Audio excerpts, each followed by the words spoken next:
بسم اللہ الرحمن الرحیم۔ محترم سامعین، انڈیا کی جارحیت جس طرح آپ حضرات کے سامنے ہے، کس طرح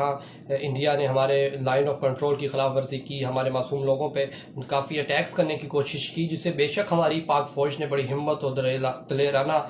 اپنی صلاحیتوں سے اس کا منہ توڑ جواب دیا۔ انڈیا کے ساتھ ہونے والا کوئی پہلا واقعہ نہیں۔ انڈیا نے اس سے پہلے بھی بے شمار دفعہ پاکستانی افواج کے حوصلوں کو اور ان کے صبر کو آزمانے کی کوشش کی ہے، لیکن پاکستان فوج نے ہمیشہ اس کا منہ توڑ جواب دیا ہے۔ لیکن آج اس دفعہ ہم پاک فضائیہ کو خاص طور پہ خراج تحسین پیش کرتے ہیں، پیغام سنت پیج، پیغام سنت کی میڈیا سیلز کی طرف سے اور پوری قوم کی طرف سے پاک فضائیہ کو خراج تحسین پیش کیا جاتا ہے کہ انہوں نے بہت ہی پیشہ وارانہ صلاحیتوں کا مظاہرہ کیا۔ انڈیا کے 2 اہم جہازوں کو انہوں نے ہٹ کیا اور ایک پائلٹ کو زندہ گرفتار کیا، اور اس کے بعد ان کے ساتھ کیے جانے والے سلوک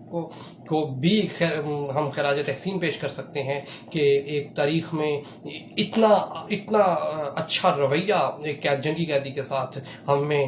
پرانے ادوار میں ملتا تھا، آج کی حالیہ دور میں اتنا اچھا رویہ پاکستانی فوج کا انڈین اس گرفتار ہونے والے پائلٹ کے ساتھ، یہ بھی ایک پیشہ وارانہ صلاحیتوں، ان کی پیشہ وارانہ نہج کی طرف ہمیں لے کے جاتا ہے کہ دیکھیں کس طرح پاکستانی فوج صرف جنگی تربیت نہیں، اخلاقی تربیت سے بھی ہم آہنگ ہیں۔ اور اس کے ساتھ ساتھ انڈیا کو اب یہ بات سمجھ جانی چاہیے کہ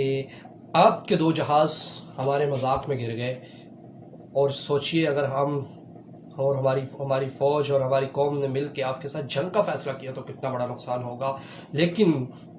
دونوں ملکوں کو مل کے یہ سوچنا چاہیے کہ جنگ کسی مسئلے کا حل نہیں، اور انڈیا کو یہ بات گوش گزار کر لینی چاہیے کہ کشمیریوں کی آواز کو دبایا نہیں جا سکتا، اور پاکستان برما نہیں ہے، پاکستان شام سیریا نہیں ہے، پاکستان ہے، اور یہاں